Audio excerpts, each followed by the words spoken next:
Hello tout le monde, bienvenue sur ma chaîne Booktube, ici Kim et aujourd'hui je suis avec vous pour une nouvelle capsule comment. Et celle-ci a été inspirée suite à une suggestion d'une abonnée, donc je vous encourage à faire la même chose qu'elle. Si jamais vous avez des questions, suggestions, idées de vidéos, laissez-les moi savoir dans les commentaires et votre idée pourrait faire l'objet d'une nouvelle capsule. Donc si vous aussi vous aimeriez savoir par où commencer lorsqu'on veut lire en version originale, c'est-à-dire dans la langue de l'auteur sans traduction, eh bien écoutez ce qui suit parce que j'ai 5 recommandations à vous faire. D'entrée de jeu, je vous dirais qu'il n'y a pas vraiment de qualification ou quoi que ce soit qu'il faut, mais c'est sûr qu'avoir la détermination ou vraiment le désir de le faire, c'est sûr que ça peut pas nuire.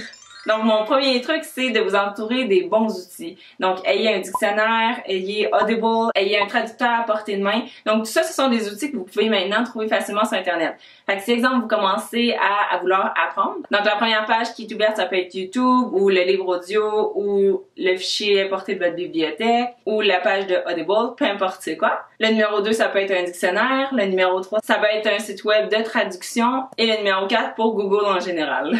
Ce qui est super le fun de ces outils-là, c'est qu'ils sont tous accessibles facilement en ligne. Donc, vous n'avez pas besoin de chercher vraiment le mot à chaque fois. Vous pouvez juste le taper rapidement et avoir votre réponse en très peu de temps.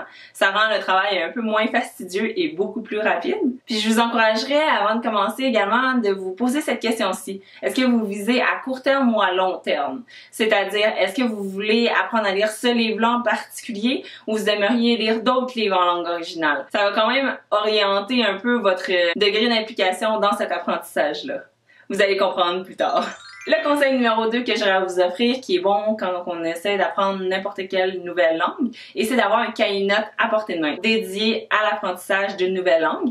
Et à ce moment-là, vous pouvez écrire la date que vous commencez à lire et le titre du livre avec l'auteur et les détails, si vous voulez, du livre que vous voulez commencer à lire. Donc dans ce carnet-là, vous pouvez noter tous les mots que vous avez cherchés dans le dictionnaire. C'est pas obligé d'être tous les mots si vous avez cherché vite, puis c'est ce que vous pensiez, là, ça c'est pas grave. Mais si exemple un nouveau mot que vous avez complètement appris et que vous aimeriez ne pas oublier, ça peut être un très bon truc d'écrire le mot en anglais, écrire la traduction exacte ou quelques synonymes, et si vous vous rendez jusque-là, vraiment la définition en anglais telle que le dictionnaire vous l'offre. Et si vraiment vous voulez vous donner puis vraiment pousser l'apprentissage quand même assez loin pour apprendre rapidement, vous pouvez toujours écrire la citation de la phrase avec la page en référence pour vous souvenir un peu du sens qui avait été employé. Moi, je trouve que c'est un bon truc d'écrire les mots qu'on a cherchés dans le dictionnaire parce que souvent, j'ai remarqué que les auteurs ont tendance à réutiliser les mêmes mots. Donc à ce moment-là, si vous l'avez cherché une fois puis le répétez 4 fois, ça va faire un effet de martèlement, donc vous allez vraiment vous en souvenir.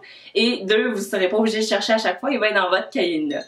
Le prochain truc que j'aurais à vous offrir, ça concerne le choix du livre. Parce que personnellement, je trouve pas que c'est n'importe quel livre qui peut convenir à l'apprentissage d'une nouvelle langue. Donc, dans les conseils que j'aurais, ce serait l'âge visé. Donc, si exemple, vous êtes adulte et vous voulez apprendre à lire des livres en adulte en anglais, par exemple, essayez les livres pour ados.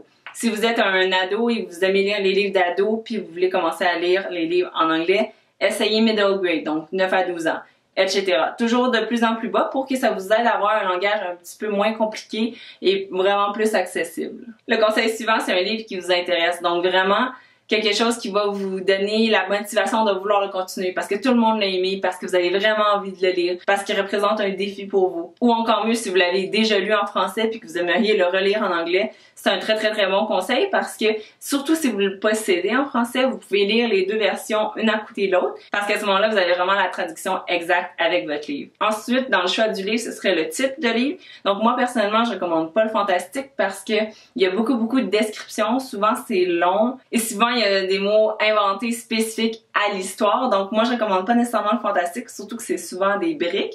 Donc j'irais plus avec un contemporain, léger, ado, une histoire d'amour, mais vraiment quelque chose de pas trop compliqué. Ensuite, il y a évidemment la longueur. Choisissez pas une brique super épaisse qui va vous décourager après 2 chapitres, là. Essayez un livre court qui a aussi des phrases courtes. Et finalement, le niveau de langage. C'est pas de prendre un livre avec un érudit dedans qui va utiliser des mots super compliqués ou un livre historique qui va vous parler de termes que vous auriez compris, mais qu'il a utilisé un mot historique ancien pour décrire la chose simple. Donc ça, ce sont tous mes conseils qui entourent le choix du livre. Mon conseil suivant, c'est surtout pour vos premiers livres que vous allez essayer de lire, c'est la constance. Essayez d'en faire un petit peu par petit peu. Au moins, vous allez continuer. Donc, essayez de vous donner un défi. Soit je veux lire 2 chapitres à tous les soirs avant d'aller me coucher.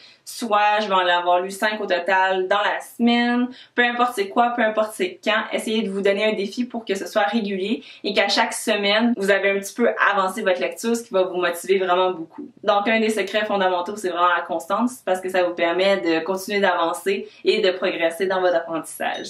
Et finalement, mon dernier conseil, il est super important, c'est persévérer. Vraiment, ça va être super difficile. Apprendre une autre langue, c'est un défi quand même de grande envergure et c'est pas tout le monde qui va essayer. Il y en a plein qui vont essayer d'aller avec la traduction puis il y a pas de problème. Mais si c'est votre objectif de vraiment lire les livres en avance parce qu'il y a plein d'avantages.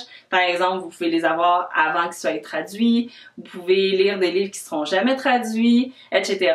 Donc, c'est vraiment important que vous vous arrêtez pas à chaque mot. Même moi, quand je lis, encore aujourd'hui, ça va faire plusieurs années que je lis en anglais, mais quand j'ai commencé, j'étais vraiment moins bonne qu'en ce moment. Pourquoi? Parce que j'ai continué, j'ai lu plusieurs livres, je me suis pas arrêtée à chaque mot. C'est pas grave si vous avez pas compris exactement un paragraphe complet ou une page complète. C'est une page dans un livre complet. Encouragez-vous en vous disant que ça vaut vraiment la peine, que c'est une richesse d'avoir une deuxième langue, que ça va aller de mieux en mieux à mesure que vous allez être rendu à votre 5e, 6e, 10e livre. Et après, ça reste vraiment avec vous, vous faites juste le pratiquer.